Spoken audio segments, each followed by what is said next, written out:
The following presentation is brought to you by Discovery Education, leading the world of digital and video learning. Discovery Education, connect to a world of learning. On today's Assignment Discovery, we're learning about the brutality of a life in captivity and those who fought against it in abolishing slavery in America. First, we'll learn about the harsh living conditions of slaves in life on southern plantations. Then we'll see how brave people helped fugitive slaves reach freedom in riding the Underground Railroad. Next, we'll open the pages of an anti-slavery novel that made a significant impact on the public in Uncle Tom's Cabin, Politics and the Pen. Finally, we'll examine the transatlantic slave trade and a successful mutiny that made its way to the U.S. Supreme Court in revolt aboard the Amistad. The fight for freedom begins, coming up next.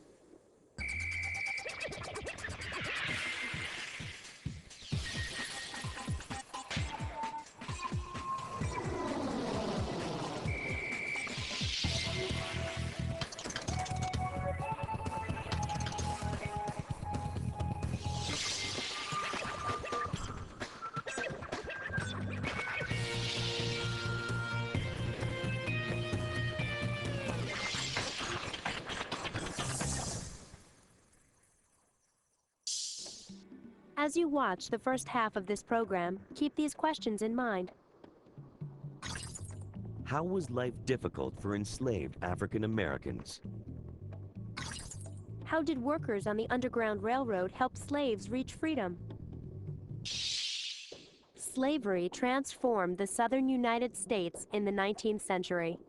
Cotton growers realized that enslaved African Americans provided a cheap and almost inexhaustible source of labor.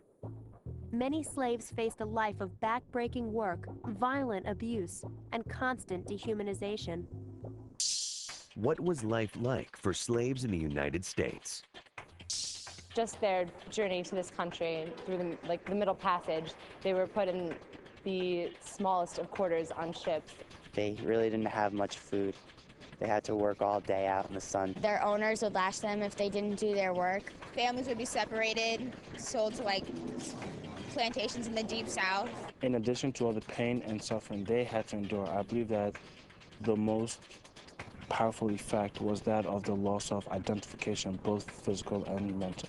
And that they pretty much weren't treated as human beings, but more so, they were considered the dirt of society. By the early 1800s, the North, the home of the free states, and the South, the home of the slave states, had developed distinct cultures and economies.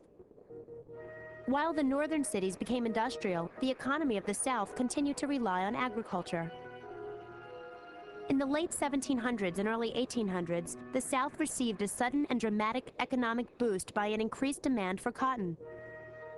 At the same time, the invention of the cotton gin allowed a plantation worker to process 50 times more cotton fiber than had been possible by hand. The cotton boom made the South even more committed to slavery than before. Enslaved African Americans provided an inexhaustible source of cheap labor. Only a small group of Southerners benefited from this cotton boom, but they dominated Southern society and politics. And they controlled the lives of enslaved African Americans. It is expected that slaves should be at work by the time it is light, and while at work they should be brisk. I have no objection to their whistling lively tunes, but no drawling tunes are allowed, for their work keeps time with the music. With every sunrise, slaves faced the prospect of backbreaking work. With every sunset, they returned to harsh living conditions. No day ever dawns for the slave, nor is it looked for. For the slave it is all night forever. Born into bondage, most slaves knew nothing other than a life governed by the whim of the master, who had complete control over their lives. Many slaves were abused, and all suffered severe limits on their rights. A slave could not marry without the owner's permission, and even then